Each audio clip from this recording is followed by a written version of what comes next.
Beautiful good day, evening, morning, afternoon, wherever.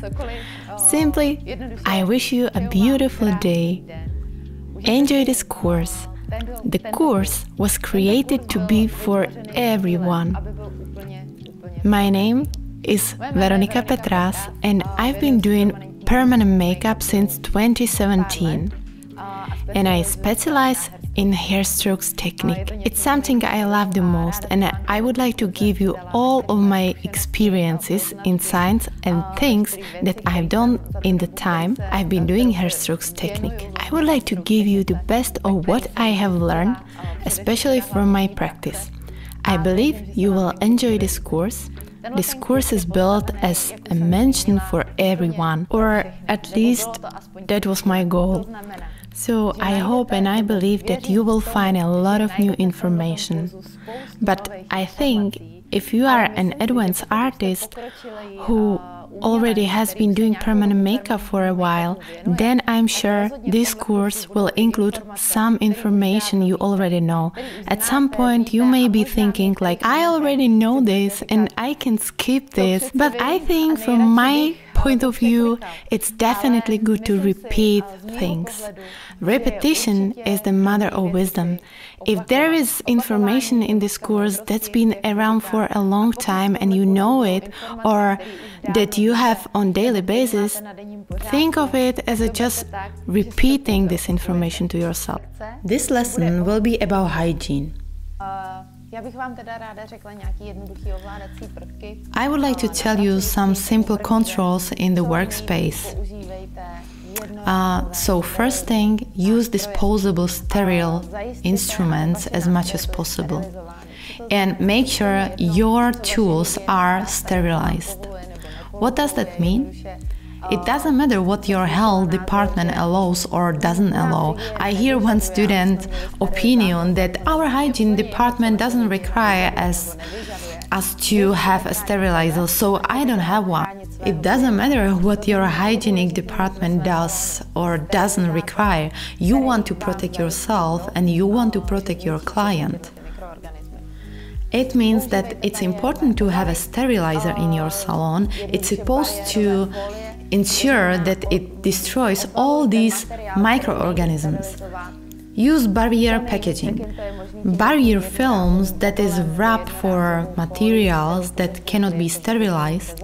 Use it as much as possible. Use this disposable wrapping or disposable films to replace with a new one after each client, and have a container for sharps or a container for dangerous waste. Buy it anywhere in a tattoo shop and make sure you have the easiest access to all disinfectant cleaners. Wash your hands frequently and use protective equipment such as disposable gloves, such as masks, such as work clothes, and after each client simply replace this whole set of things there. What is the difference between disinfection and sterilization? Basically, disinfection is used to destroy pathogenic microorganisms in the environment, and we can disinfect and simply anything that cannot be put into sterilizers. So for example, chairs, beds, various tools, furniture, machine and so on. All through the machine actually have a removable part that can be put into the sterilizer. Sterilization is essentially the removal of absolutely all of the microorganisms and other pathogens from surface or object, but by exposing to great heat or pressure, such as an autoclave or hot air sterilizer. And when we actually sterilize, we are simply completely eliminating the microbial viability and kill all non-pathogenic and pathogenic fungal spores, viruses and so on. So you basically have to sterilize everything that you touch during the procedure that is in contact with blood, and it's not a disposable thing. For example, cartridges for the machine are disposable. These are things that you threw away after procedure into a hazardous waste container and you take a new one. But you don't replace the machine with a new one after every client. For example, so you have to wrap the machine with that disposable film and then replace the disposable film. Then you actually change the disposable film and you can sterilize the part that you can actually take off the machine.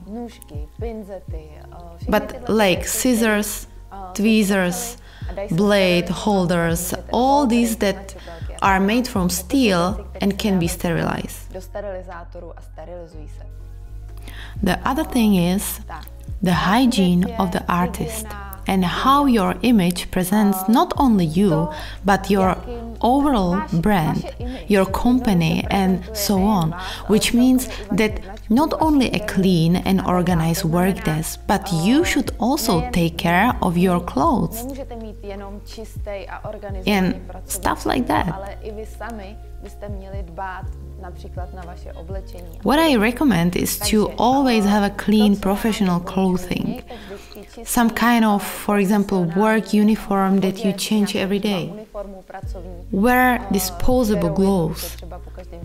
However, gloves do not preclude the need for hand hygiene. We need to wash hands anyway after or before each client. And after every client, you need to wash your hand. And for every client, there is logical that you need to use a new and disposable gloves and disinfect your gloves before the procedure and simply disinfect everything you actually touch during the procedure with the client. And what I recommend, you have either short styled hair, or if you have long hair, put it in a ponytail because it just absolutely does not look professional. If you are working with open skin and somehow your hair is touching the client's face. So if you have a long hair, always pull your hair up into a ponytail and avoid wearing any bracelets, rings, jewelry, and so forth. So if you have a wedding ring, it is okay, but all the others and the jewelry that could somehow interfere with the procedure is good to avoid.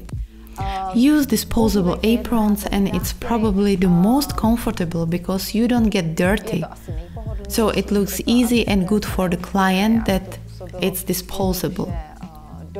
And what I am going to recommend too is wear a drape or face shield and keep your hands groomed even though you are wearing gloves. So from the first contact the client sees you look right prepared.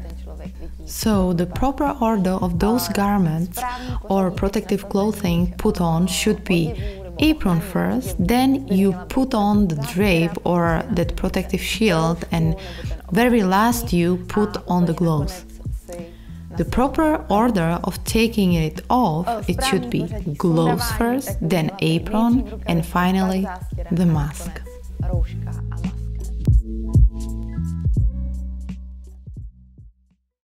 The fact is that permanent makeup can completely change the look of the face. So I think it is very important to approach each client individually. I think that 90% of success is in the preparation. This means you should always ask the client for a consultation before the appointment. The consultation can be online or live depending on your preferences. Some clients want to meet you in person to discuss some options. However, I don't have time to meet with every client before the appointment to discuss information, requirements, and so on. So I do have the information listed on the website. The client reads them, have to agree with them. And she actually reads through the things that I would ask in person if we met. If you don't have a website, you can email him or her all this information. And what information should the client know before the procedure? Contraindications are basically illness or some limitation that prevents permanent makeup from being performed. If a client suffers from a contraindication or simply has one, there are contraindications where it is recommended to consult with a client's doctor, and then there are contraindications where the permanent makeup cannot be applied under any condition.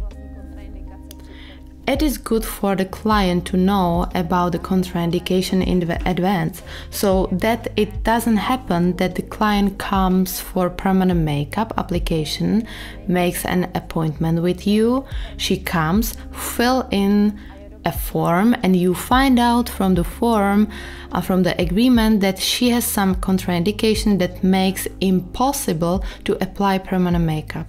In this case, you will send this client home. She is set and you are also set because you have booked, for example, 3 hours for her, and it is a lost time for you. It is a good idea to inform the client of these contraindications at the very beginning, before the scheduled appointment, so that she actually confirms to you that everything is fine on her side and she can have the permanent makeup. As I said, you can either email them or you can have it listed on the website on some sort of registration form where the client is making an appointment with you. So they should confirm to you by ticking the box that there is actually nothing preventing them from having the procedure. The other thing I would recommend is always have the client send you a photo of their face, wherever it's eyebrows, lips or eyeliner, so you know ahead of time what to expect, what technique to choose for them, if permanent makeup is even suitable for their eyebrows shape or eye shape or lip shape or skin type, for example, and what technique is the best for her. And then next thing I want to say is about first impressions.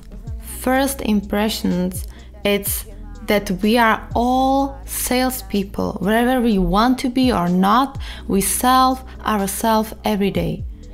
We sell our work, we sell our opinions, we are selling our price and so on. And basically, consciously or unconsciously, we are giving the client on or even ourselves a first impressions. For all people, the first impression influences the conversation with the client during the whole procedure. What I would say to that is that we form a first impression within 30 seconds. It's a very important moment when you have to be sure that everything is okay. I mean, the look of not only you, but maybe the room where the client is coming, meaning wear the best clothes you can, for better than the occasion calls for. And keep the areas you work in clean, neat and tidy. Your professional appearance speaks about your business, your skills, and all of this is reflected in your personal appearance, your speech, your attitude, and simply all of these things are perceived by the client within 30 seconds of the first meeting. By that I mean, for example, the smell of not only you, but the smell of the space you work in. I recommend use sticks, candles and so on, because the smell is the first thing a person perceives, and there is nothing worse when you come in and you smell like a cigarette and you smell like a coffee, at worst both together. Make sure you smell good and your salon smells good too. Be mindful of a pleasant smell in the restrooms.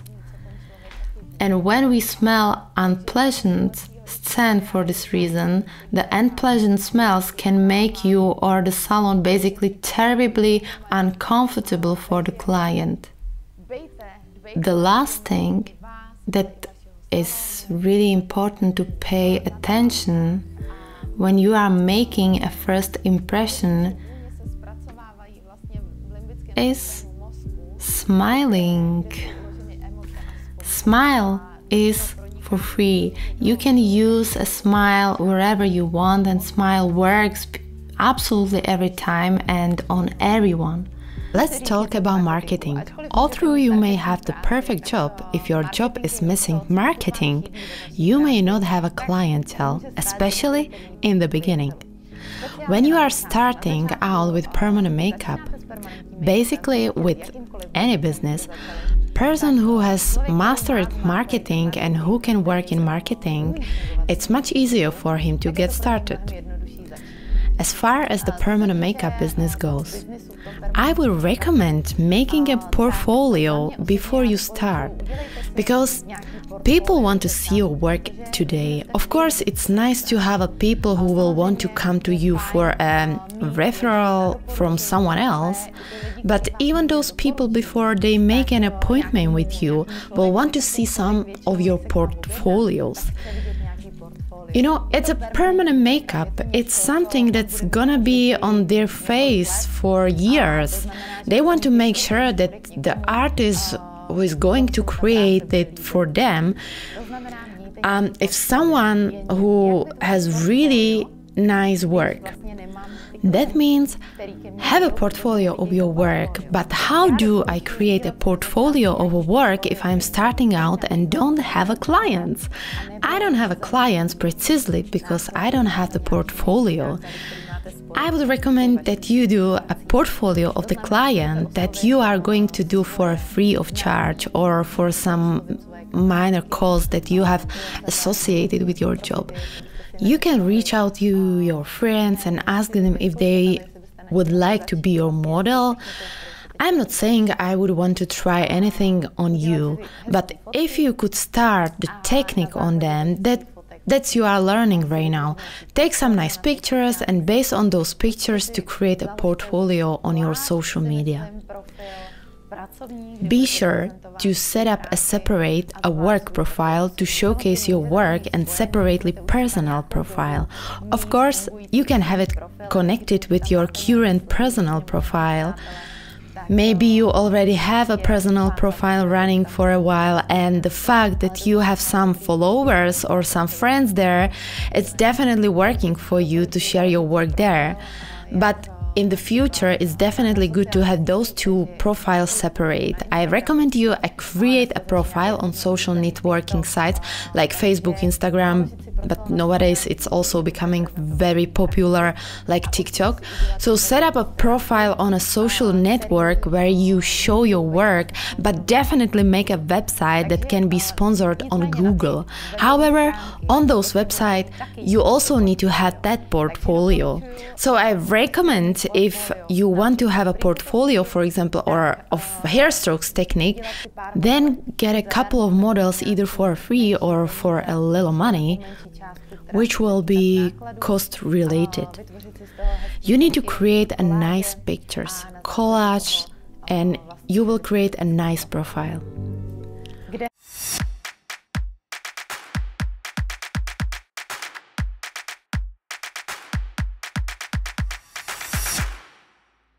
Now, I would like to tell you something about the labrows technique. What is the technique labrows? Who it's good for, how it came about, and all that stuffs around. I don't think I would talk about the labrows technique as a technique, but more of an eyebrow style. From my perspective, it's the most natural eyebrows style in permanent makeup that exists. It's a style of eyebrows that is adapts to your own eyebrows, and as a first I would like to tell you how this technique came about. When I started permanent makeup, I took some regular classes that were around me. So quite frankly, I really like the result that I saw on social media as a before and after picture. And I was so excited, completely blown away. However, when I started to do a permanent makeup and I had exactly the kind of before and after procedure result that I could share on social media, and everyone was excited about it, and I too, so I found out that I didn't like the healed result as much as the results that I saw in the technique that I did right after the procedure. So I started to analyze the reason why I don't like the healed result. That's the reason that those healed results aren't like right after the procedure. Why the hairs don't look as realistic as they did after the procedure. And I found out that when I was making hairs, wherever I was using a blade or machine, I used to make the hairs like this, too close together. That is what happens to me, because permanent makeup is a technique that is applied into the skin. That means it is inside of the skin, and after healing, new skin actually grows over the applied pigment, which gives the pigments the color, a certain filter that actually sort of blur the hairs a little bit. Well, I found out that if I put the hairs too close each other, what happens when I start is that they kind of split between themselves and it loses that real hair effect. But it does create the effect of kind of poorly done shadow with eyebrows. So I was thinking, I actually have to do the hairs farther apart so I don't get that thing where they start to clump together. Of course, an awful lot depends on how deep you apply the pigment, what your technique is, what kind of hand movement and what kind of pigment you are using, and so on. Anyway, one of the aspects that actually creates that ugly healed result is when you sit the hairs too close together. That's actually why I started putting the hairs further apart, and I found out that it had an extremely beautiful healed result. The goal of this permanent makeup should be that on the one hand it's obviously be wow for both you and the client, but it is also important specifically for her to have the eyebrows which is extremely natural, that she's going to be able to wear basically all the time for the next X number of years. The goal of the Labrows technique is to actually make it so that the neighborhood doesn't even know that the client has tattoo eyebrows. So, as you know, there are 4 important things in cartridges and needles. It's a taper, it's the number of needles, it's the diameter and the grouping. The first thing I would like to discuss with you is diameter.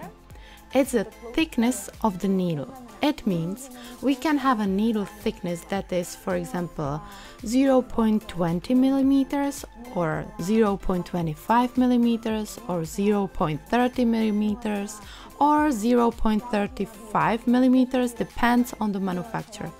Some manufacturer has 0.33, for example, Vertex has 0.33 and does not have 0.30. So it depends on the manufacturer. The differences in the needles in that diameter means that if you have a needle that is 0.20 millimeters, that is a thin needle. If you have a 0.25 millimeters, it's wider. If you have a 0.30 millimeters, the diameter of this needle is even bigger, and if you have a 0.35, the diameter of the needle is even bigger. Another important thing is the taper of needle, which means we can have a needle that has a short end called a short taper. Then next needle, so-called medium taper, where the ending is a little bit longer. Another type of needle is a long taper, where actually the ending is much longer here. So when you compare these three, the endings are like a triangles. For example, you can take 0.25 millimeter needle, but it can have a different endings. That will give you a different result. Most of the time, it is determined by the manufacturer. They usually only have one type of cone. So for example, you might have one brand, but you can't buy 0.30 millimeters from them and choose wherever you want, short, medium or long taper. Most of the time, the way it's done is every manufacturer has a favorite taper and they just sells.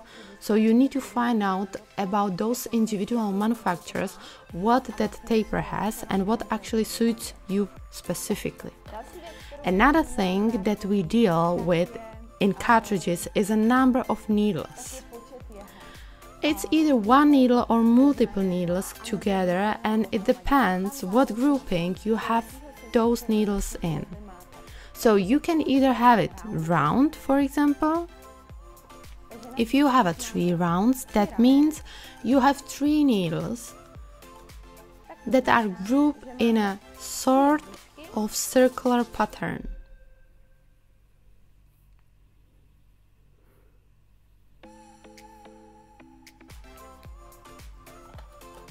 Another example, you can have a group of flat needles,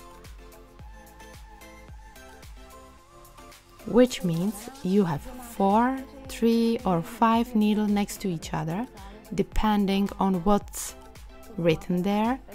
So for example, if you have a 4 flat, that means you have a 4 needles next to each other. I like to use the single needle in Labrau's technique, 0.25 diameter or 0.30 diameter needles. Of course, you can also use thicker or thinner.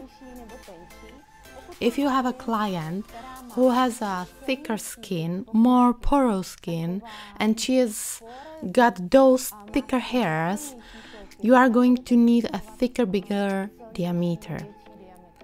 If you have a client who has very thin skin or very thin hairs, then you are going to choose a weaker needle. The quality of work with the machine depends on 6 aspects.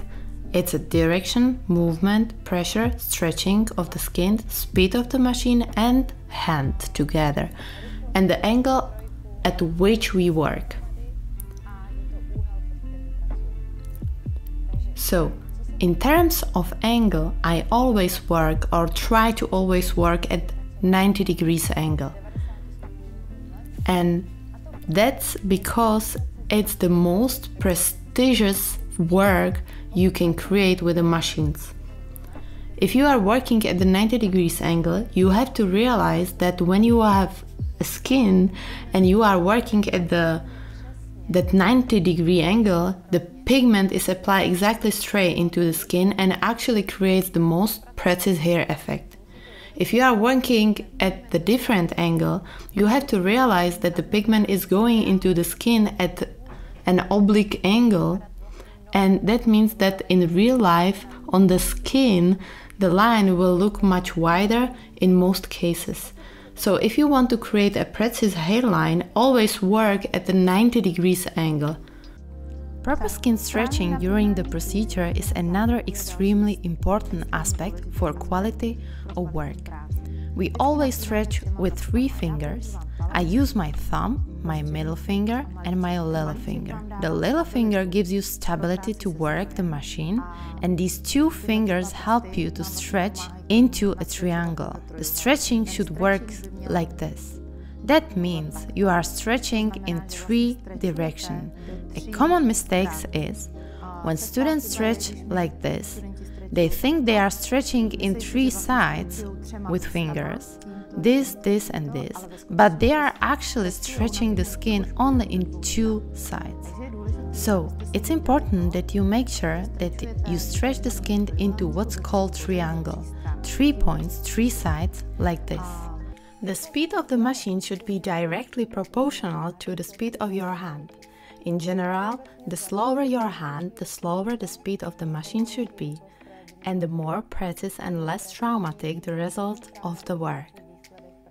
So I personally like to work at the slow speed because the higher speed you have, I mean speed of the machine and also your hand, more traumatized the skin will be. So I personally work at speed from 4.0 to some 6 to 6.5 on the critical source. However, the speed of the machine, the number you set on the source, should be directly proportional to the speed of your hand. The speed of the machine that is set up now is 4.5 on the critical source, and my hand speed will be very slow.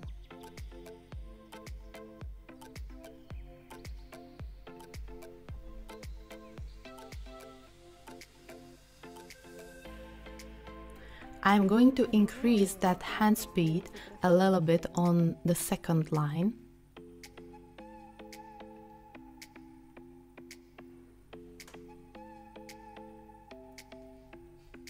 On the next line, I'm gonna increase it even more.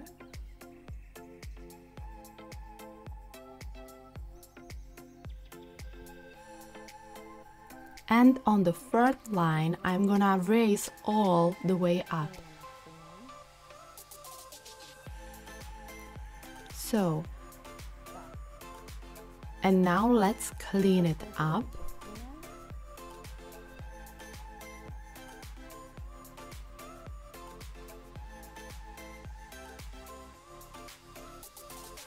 So here you can see that with the same machine speed setting, you can get a different effect. With the speed setting 4.5 on the critical source, you can achieve all four of these results. That means absolutely saturated and fillet lines, a little more pixelated, very pixelated, and basically the line that you want to achieve at the end of the hair, where you actually want that line gradually fade out. That said, a common question from students: on what speed are you working, Veronika? So the answer could be anything, but in the end it depends a lot on what hand speed you use, because with the same source speed setting you can achieve different effect just by changing the speed of your hand. All these four types of hand speed we are going to use on the entire eyebrows afterwards. A speed type number 1, where we get a very strong intense line, a very saturated line, where you see almost no pixels. So speed number 2 and 3, where you can see the line but you can see the fine pixels. So the speed number 4, where we are going to use at the end of the hair, where we want to reach the effect of the disappearance. Of the important aspects of quality in hair strokes technique is the seating position.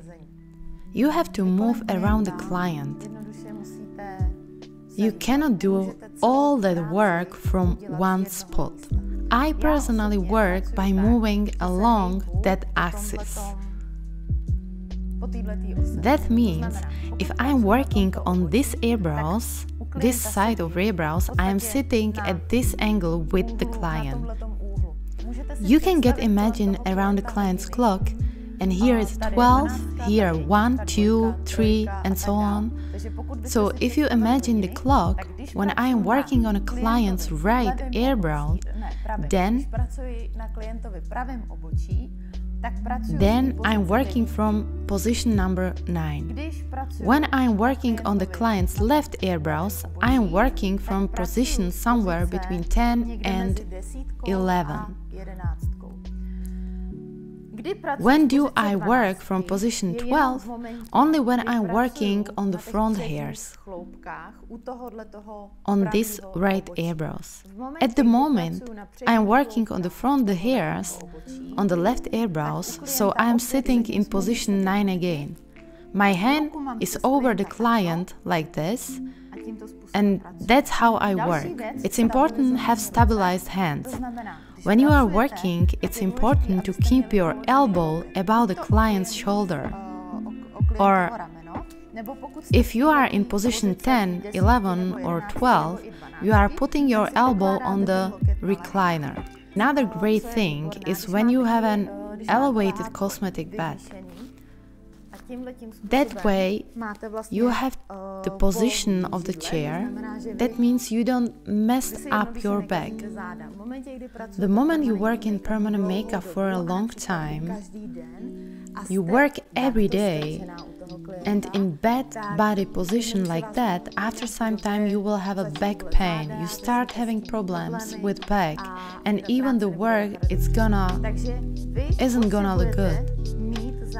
So you need to have a back in straight position, and the way you do that is you are going to have elevated and you are gonna have the chair sitting down. When you are working on this right eyebrows, it might look something like this. You can see that my back is straight, my arm is resting, the elbow of my right and left arm, and I'm working.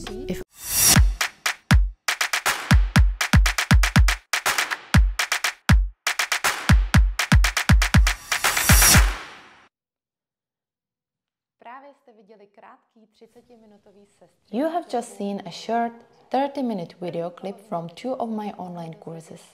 In the first half of the video, I covered the basis of PMU and color, and in the second half, I introduced my signature permanent makeup technique known as the Labrows technique. I hope my knowledge and tips from over 6 years of experience have enriched, enjoyed, and/or inspire you a desire to pursue permanent makeup. If yes, I recommend you to purchase the online course PMU and Color Basis, which includes more than 3 hours of video materials, 80 pages ebook, tests and certificate of the completion, or the online course about my original technique Labrows, which includes 4.5 hours of video materials. The course includes again 80 pages ebook, test, and of course the certificate of completion. On my behalf, I highly recommend taking advantage of the special offer for the 2-in-1 course at the discounted price, where you will find both the PMU Color Basis course and the Labrows course. Thank you for attention and have a great day. A doufám, že se vám moje materiály a kurzy budou nadále líbit.